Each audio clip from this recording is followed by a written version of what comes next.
Episode 43. Kondisi Wang Lin. Kedatangan Liu Yuwen kembali membuat para tahanan merasa bahagia serta bernafas lega. Mereka sudah menunggu cukup lama di ruang tahanan dan mulai khawatir telah terjadi sesuatu pada pemuda itu. Setelah melihat Liu Yuwen lagi dengan kondisi baik-baik saja, barulah para tahanan bisa merasa tenang. Liu Yuwen memberi aba-aba agar para tahanan itu keluar dengan teratur. Sebagian besar para perampok sudah melarikan diri dari sini sehingga mereka tidak perlu berhati-hati lagi. Kalian bisa bebas sekarang. Pergilah ke tempat yang kalian inginkan, ujar Liu Yuwen pada mereka. Kemana kami harus pergi pahlawan sementara desa kami sudah hancur? Kami juga tidak mempunyai uang. Liu Yuwen menggaruk kepala. Ia kemudian mengeluarkan tumpukan koin emas di dalam cincin ruangnya. Uang itu ia dapatkan dari cincin ruang 3 jenderal bersaudara yang sempat dirinya periksa. Ambillah sebanyak kalian mau untuk memulai hidup baru. Sorot mata para tahanan itu bersinar ketika menyaksikan tumpukan koin emas di hadapan mereka. Tanpa pikir lama para tahanan itu mulai mengambilnya lalu diselipkan di pakaian mereka. Liu Yuwen menggelengkan kepalanya melihat beberapa tahanan tersebut mengambil koin emas lebih dari kapasitas yang mampu mereka bawa. Memang terkadang jika seseorang bersangkutan dengan uang, manusia akan menunjukkan karakter aslinya. Karena markas perampok tengkorak hitam-hitam didirikan di ceruk gua yang berada di tengah hutan belantara, membuat Liu Yuwen harus menemani mereka sampai menemukan jalan besar yang biasanya dilalui orang-orang. Para tahanan itu kemudian mulai menempuh jalan yang berbeda-beda untuk memulai hidup barunya. Tidak lupa mereka berterima kasih pada Liu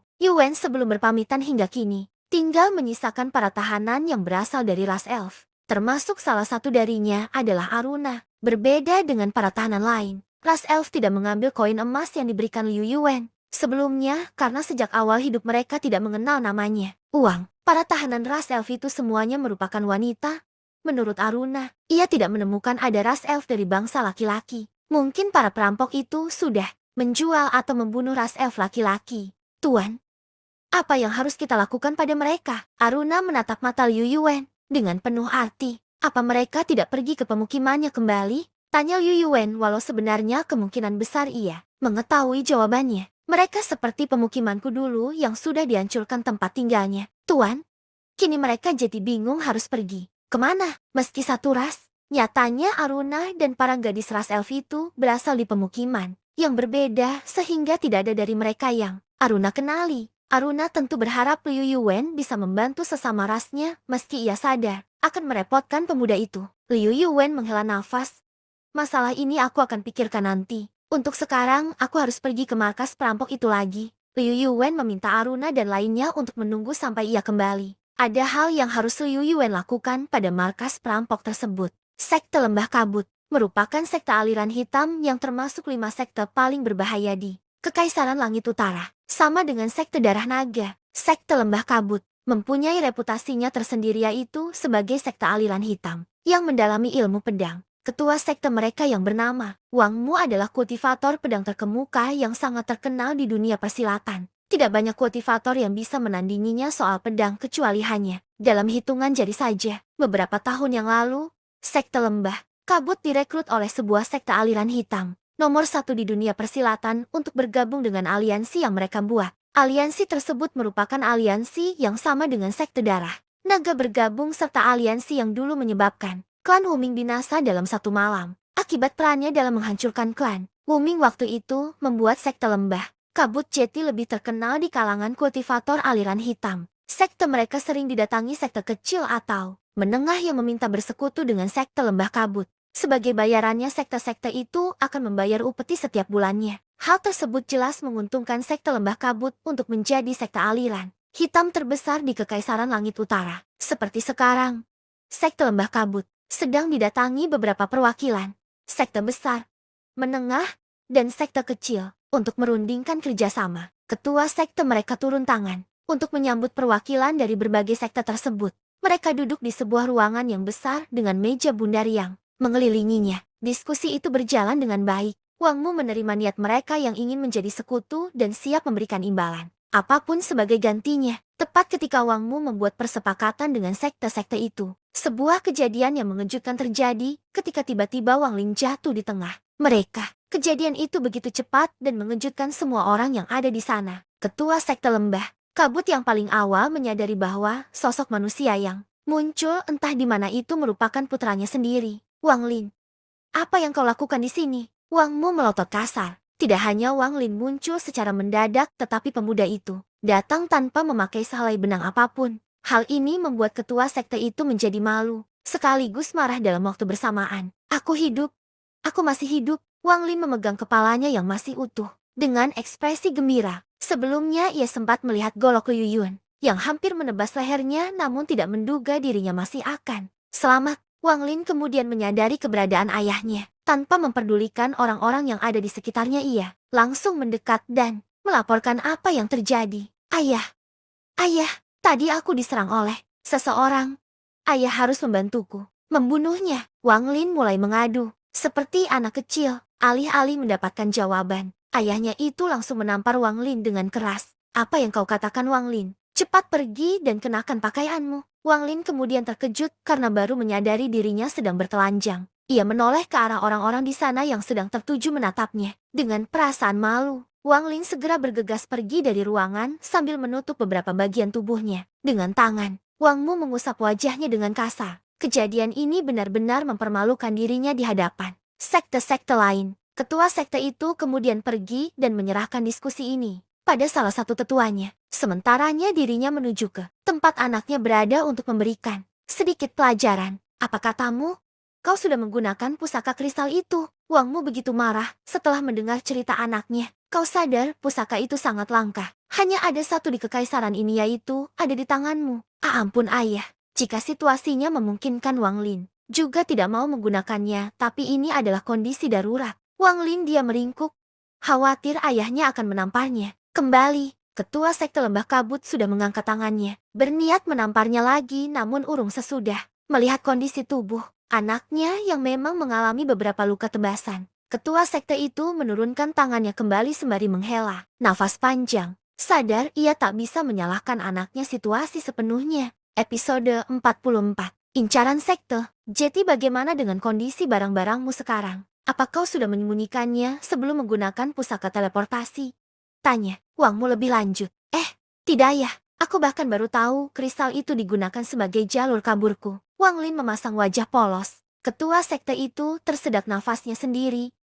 Ia melotot menatap anaknya. Bagaimana dengan pedang matahari? Kau meninggalkannya juga? Wang Lin mengangguk. Wang Mu hampir muntah darah. Kemarahan yang meredam sebelumnya kini naik dan memuncak lagi. Wang Mu lalu menyuruh Wang Lin untuk berlutut sementara dirinya mengambil rotan dan memukulkan ke punggung anaknya itu. Dasar tidak berguna. Apa kau sadar apa yang telah kau lakukan? Ampun ayah. Aku tidak tahu kalau kristal itu membuatku berteleportasi seperti ini. Alasan? Bukankah ayah sudah memberitahu sebelumnya?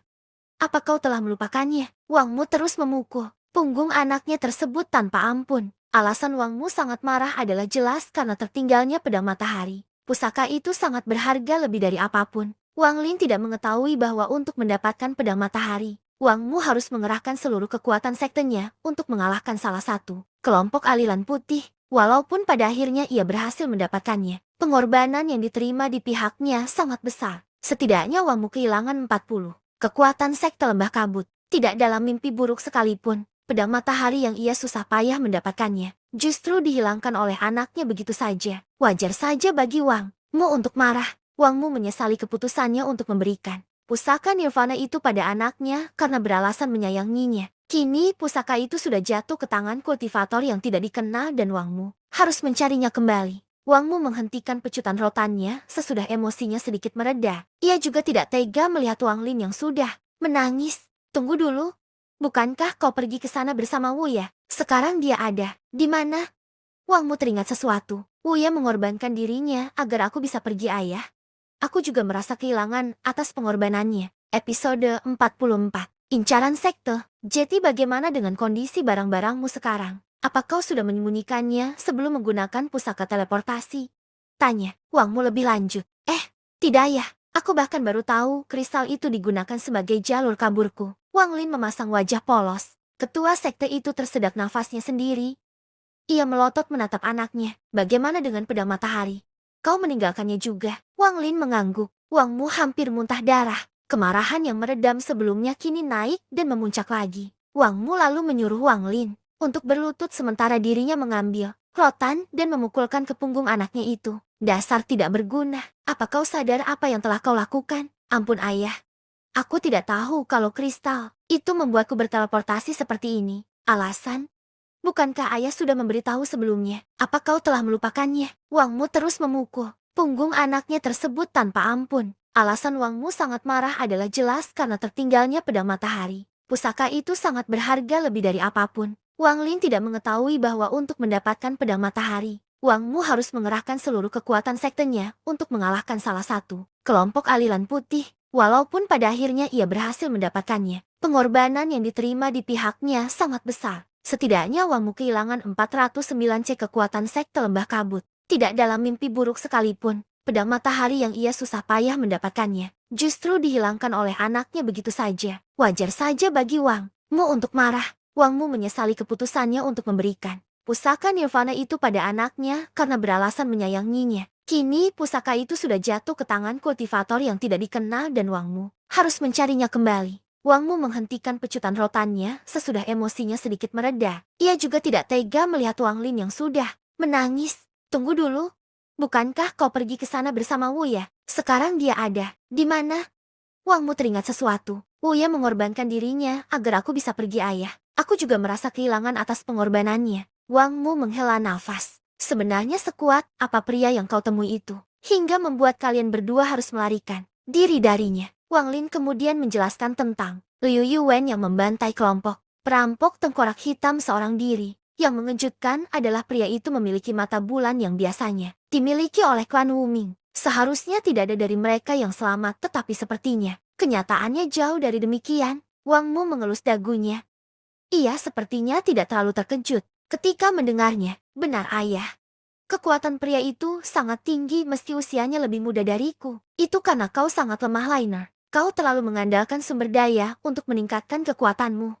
Wangmu mendengus pelan. Ia sadar sejak kecil anaknya itu terlalu dimanjakan olehnya. Bahkan hingga sekarang, Wangmu tidak menganggap pria yang diceritakan Wang Lin sebagai ancaman mengingat dia masih muda. Tentu saja Wangmu juga tetap cukup terkejut mendengar pria yang berasal dari klan Wuming itu memiliki kekuatan di alam raga di usianya yang masih belasan tahun. Di kasus tertentu, Wangmu biasanya tidak terlalu peduli dengan perselisihan generasi muda, hanya saja sekarang ia tidak bisa diam saja ketika pedang matahari miliknya diambil oleh pemuda itu. Wangmu menjentikan jarinya. Tiba-tiba dua orang berkerudung hitam muncul di belakangnya sambil berlutut dan menunduk. Cari orang yang telah mengambil pedang matahari milik Lima. Seret dia ke sini hidup ataupun mati. Baik ketua, jawab kedua orang itu serempak. Kerjakan. Dua orang berkerudung itu seketika langsung pergi seolah menghilang di telan udara. Wang Lin cukup terkejut karena mengetahui siapa dua orang berkerudung itu. Di antara banyak kultivator di sekte lembah kabut, dua orang berkerudung hitam itu merupakan kultivator elit yang dimiliki sekte. Keberadaan mereka bisa dibilang sangat rahasia. Di sektenya hanya beberapa orang saja yang mengetahuinya. Ayah mengerahkan anggota elit untuk memburu pria itu. Wang Lin masih tidak percaya. Menurutmu, pedang matahari yang kau miliki itu sangat berharga. Ayah tak bisa membiarkannya begitu saja. Wangmu menghela nafas panjang lalu menatap anaknya dengan tajam. Karena kesalahanmu yang menghilangkan pedang matahari, ayah akan menghukummu.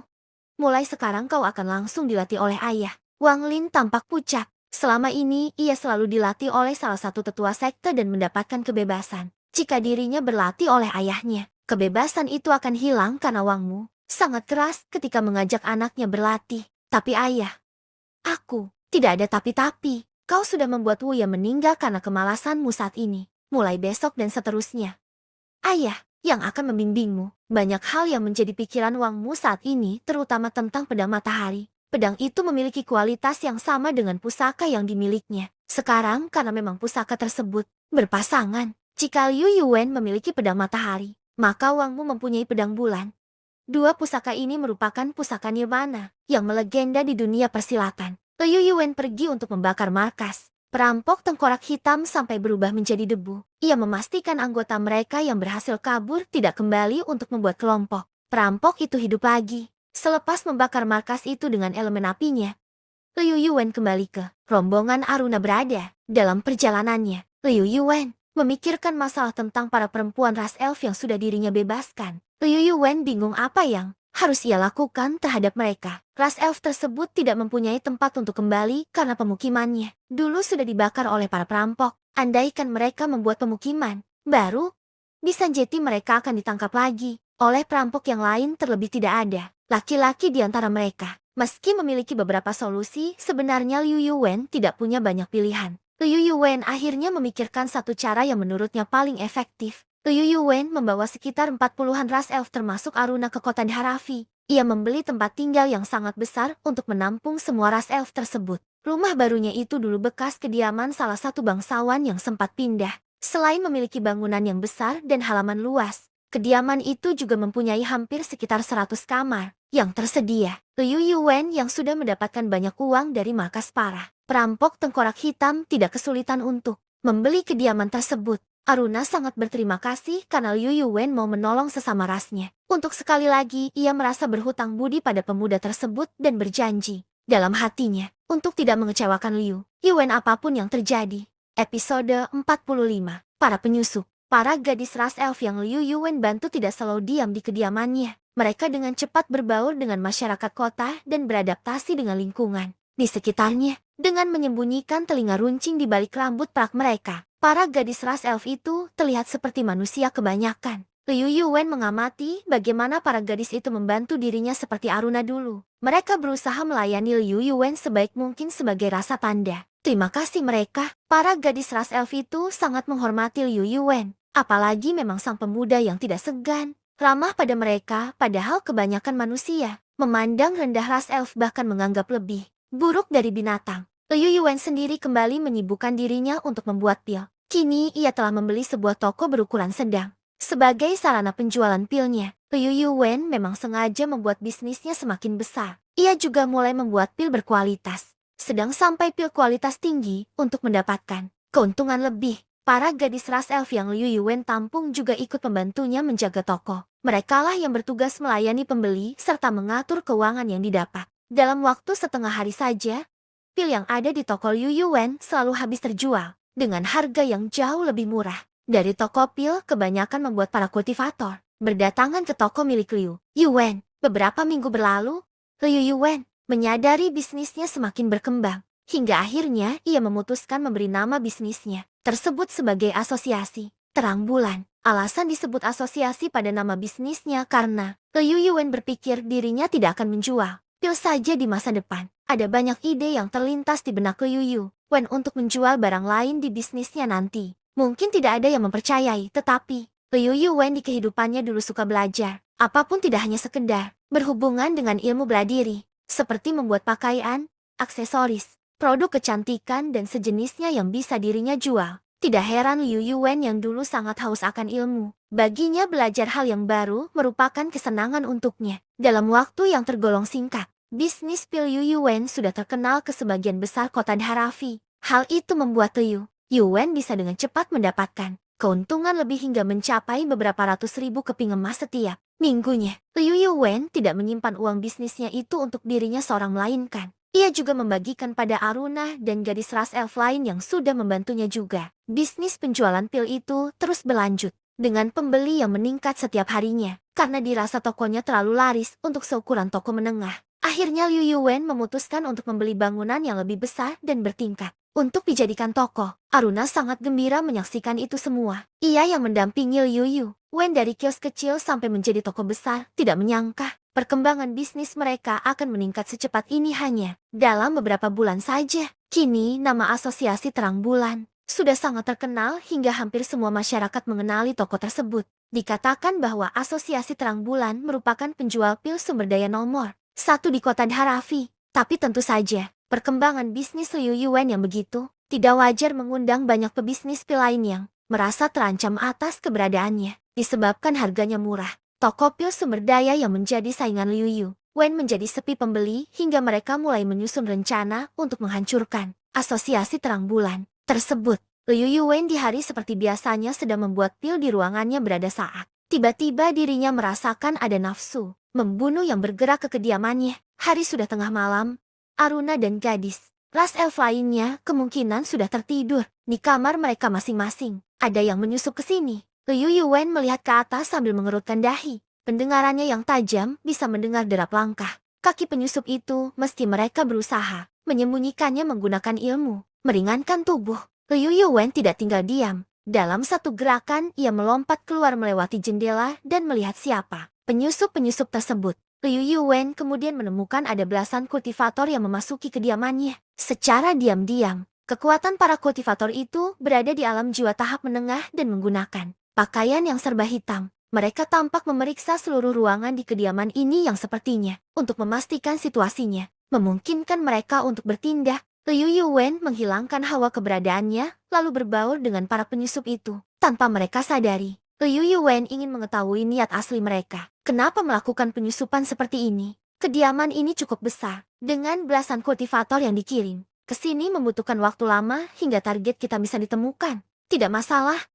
Yang penting kita harus berhasil membunuh pembuat pil di toko ini. Bos sudah membayar mahal kita atas pekerjaan sekarang. Cari saja kamar yang lebih besar dibanding yang lain. Mungkin pembuat pil itu ada di sana. Terlalu lama. Kenapa kita tidak langsung saja membantai semua orang di kediaman ini?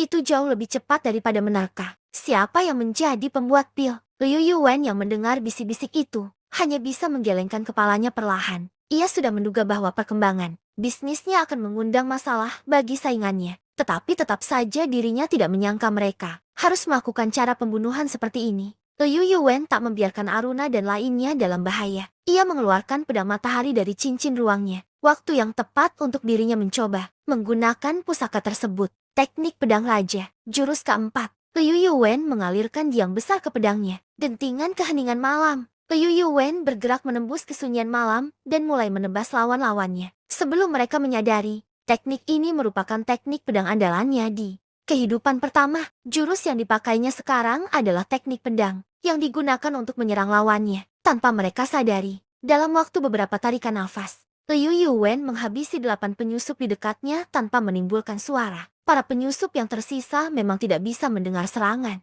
Liu Yuwen, tetapi mereka melihatnya dengan jelas. Bagaimana rekan-rekannya tiba-tiba sudah terbunuh begitu saja. Para penyusup itu menelan ludah serta berkeringat dingin melihat Liu Yuwen berdiri di depan mereka dengan pedang yang masih meneteskan darah. Tidak satu pun dari mereka yang menduga sosok yang menjadi target mereka ternyata memiliki kultivator berkemampuan tinggi. Selamatkan nyawamu. Para penyusup ini menyadari telah berurusan dengan orang yang salah.